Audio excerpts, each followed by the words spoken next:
Welcome to classes by Inspire Physics. Today we begin a new chapter, A Dual Nature of Matter and Radiation for 12th standard. So now we'll have the introduction of that chapter and we will start with the different types of electron emission. From a metal surface, the metals are having large number of free electrons. From the metal surface, the free electrons can be ejected out, basically by three methods. One method is called thermionic emission. Second one is called field emission. Third one is called photoelectric emission. So there are three basic methods by which we can emit electrons from a metal surface. Now we will see what is the first method called thermionic emission. In thermionic emission, actually what is done is a metal is heated sufficiently. When a metal is heated sufficiently, the thermal energy will be absorbed by the free electrons. If it is sufficient enough, these free electrons will be emitted. This is called thermionic emission. Now second, you will see what is field emission. When we apply a high electric field across the metal surface, across a metal, then that electric field will exert a large force on the electrons. Electrons will get sufficient energy due to the electric field, and those electrons can come out of the metal. And this kind of electron emission is called a field emission. Now third one is called photoelectric emission. Photoelectric emission means light of suitable frequency, like visible light or UV radiation, when it falls on metal surface, certain metals like lithium, sodium, zinc, potassium, etc. After absorbing the energy of the light, if it is sufficient enough, then the electrons can be released from the metal surface. And this kind of emission is called a photoelectric emission. So we have three types of electron emission. First one is called a thermionic emission, second one is field emission, and third one is called a photoelectric emission. Now we are going to see in detail what is meant by photoelectric emission. Now about photoelectric emission, actually there were two persons, Hertz, then Halbach and Lenard. These two have conducted many experiments and they have their own observations. They have conducted experiments related to photoelectric effect. Now Hertz observation we will see. What is Hertz observation?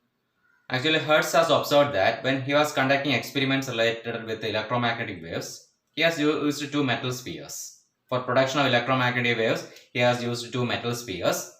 And between the spheres, he has applied a very high voltage so that a spark is produced.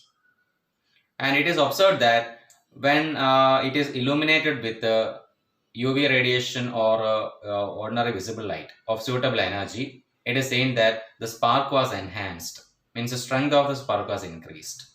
This is observed by Hertz, Heinrich Hertz. Now Halbach and Lenard, they also had a similar observation. They have used a glass tube similar to this, an evacuated glass tube. They have used a metal, an emitter metal plate and a collector metal plate. Then this metal plate was illuminated with the UV radiation. Actually, it was made up of zinc and it was exposed to UV radiation. Then what he was observed was there was emission of electrons. Okay, there was a current due to emission of electrons. That is called a photoelectric effect. These were the observations made by Hertz as well as Halbach and Lenard. Now here we have an arrangement, experimental arrangement for conducting the photoelectric effect experiments by Halbach and Lenard. So it is containing an evacuated glass chamber.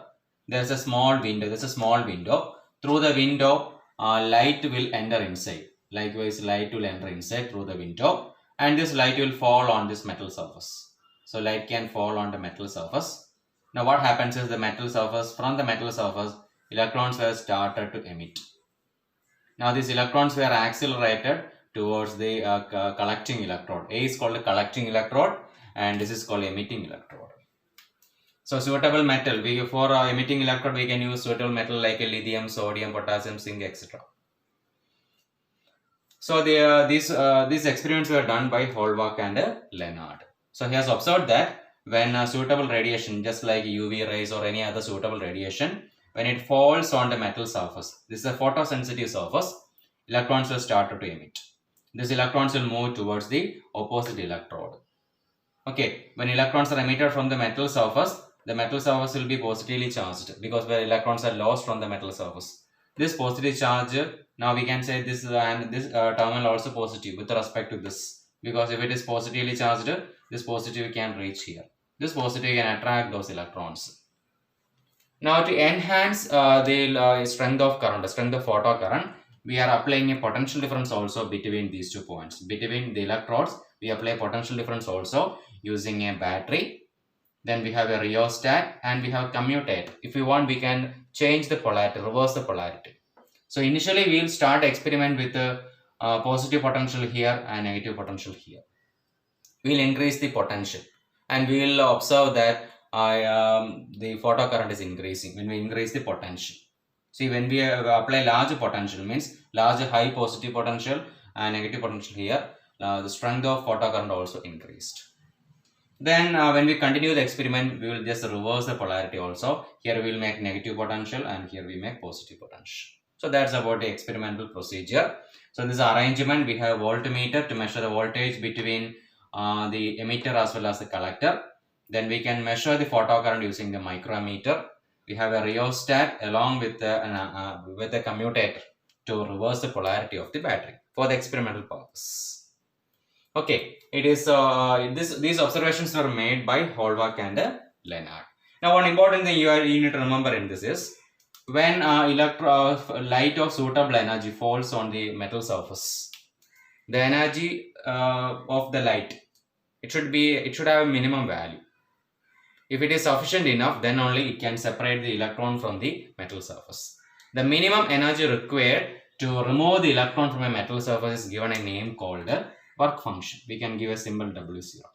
And W0 is known as work function. So what is work function? Work function is a minimum energy required to remove the electrons from the metal surface. Now there are many experiments carried over with the help of this experimental arrangement. We can vary the intensity of light. We can vary the frequency of light. So thereby many experiments were conducted. About the experiments and about the experimental study, we will see in the next class. Okay, thank you.